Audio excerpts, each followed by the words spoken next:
Zerodha is a 15-year journey. So 2010 to 2026 now, 16 years almost now. So we'll be 16 in about August.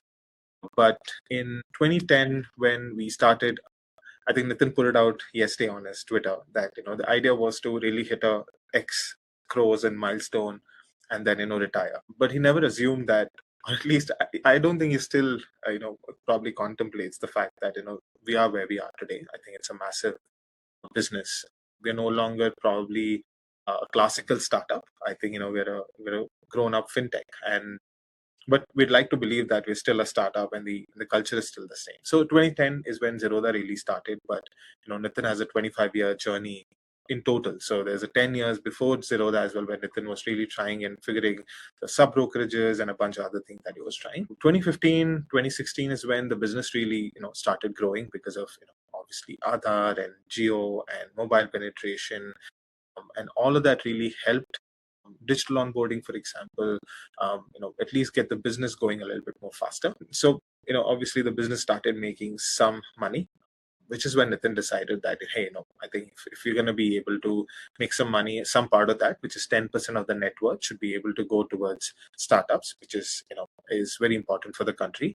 And 10% more should go towards non-profit organization, which is through the Rainmatter Foundation. So it takes a long time. You need patient capital. You need investors to really think about the business and the founders and everybody else on the cap table. We're a very different culture and environment as compared to Silicon Valley. I think it's a very lazy comparison that we do with, I think, say, the US VC ecosystem. Everybody, wishes that we were like San Francisco, but we can't, and probably we shouldn't. I think this whole because we're not at the same scale as the US, right? I think $12 billion is the only VC capital that we get today. $12 billion is a drop in the ocean for the US VC ecosystem. So we've got to be more careful about where we deploy capital. Our entrepreneurs need to be careful because they probably sometimes here can't wear their failure as a badge on their sleeve, because in the US it's a lot more different. And a lot of things depend on you as an entrepreneur. You give livelihoods. There are a lot more people who are dependent on you for jobs, and the entire ecosystem is also probably hoping that we get a lot more success. If there's anything that is certain in India today, it's that capital is a commodity. Like, as in, if any of us in this room are wanting to build a business, if the idea is great, there's a market for it, there's a customer, you'll find some capital. Let me assure you that.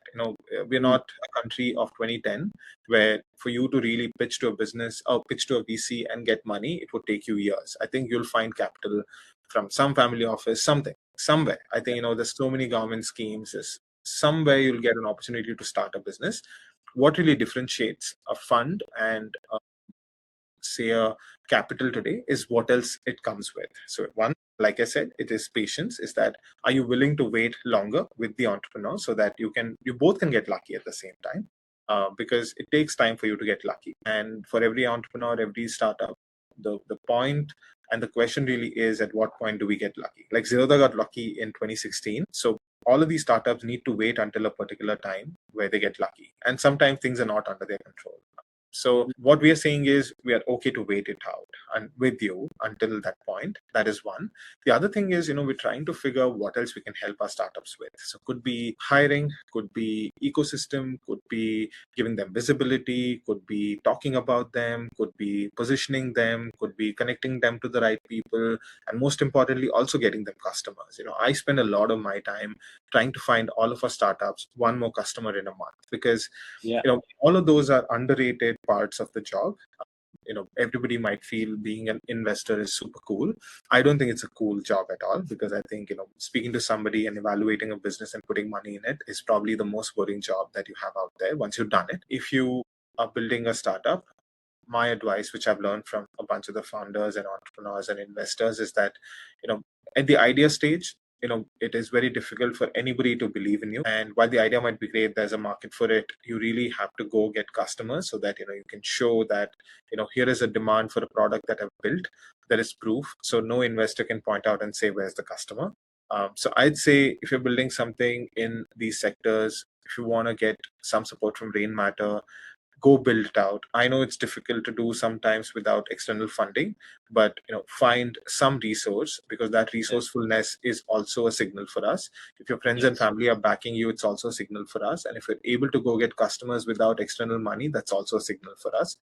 money should ideally chase founders, and the founders shouldn't chase entrepreneurs, or at least say, investors like us. It should be the reverse. I think if you do well, I think Rainmatter will be at your doorstep tapping, asking if we can partner with you. So that should be the goal. I would say, I think, it just helps you sustain the business for the long term. The idea is not for any investor to make money in a business, but for your business to really thrive for the next 10, 15 years. So if you're able to get a few customers, get those repeat orders going, if you're able to build a small team which is like smart, super sharp, able to stick through the pain points, able to stick through the difficult times, and if you're very, very, very passionate about the problem, it'll show. I really liked one thing you pointed out, which sometimes I feel some founders don't recognize this, which is we want to see ability to do things that are uncommon, right? Whether it is secure capital from a family member, get a partnership, get a certain large client to take a chance on you because you were able to convince them, bring on a co-founder who is way above their weight class. When they demonstrate some of these things, that really makes them stand out. That's what makes them be a good founder. And if Right. they've done 1, 2, or 3 of these things, they'll sort of show up on our radar. And that's also what you're saying over here with the find a referral into Rainmatter is another way of saying, like, you're showing that extra bit of hustle. You have that extra bit of creativity, that extra bit of oomph, that chutzpah, something, right? Correct. No, I think even small things, for example, you all of you must be thinking, how difficult is it to make a pitch deck? But I think what's difficult is to make a pitch deck that's standing out. I think the investors don't really know anything at all. If you're building a product, you're the one who should be telling the investors about the blind spots. You should be telling us what we're missing out, because you're the one who's on the ground, speaking to customers, speaking to potential collaborators, speaking to the supply chain. If you don't come and tell us, hey, India imports so many ball bearings in a year, if you could just transition 10% of that back to India, we could save X amount in, say, Forex, X amount in this, X amount in that. I think that's a great insight. I think if you don't tell us those blind spots, nobody else will.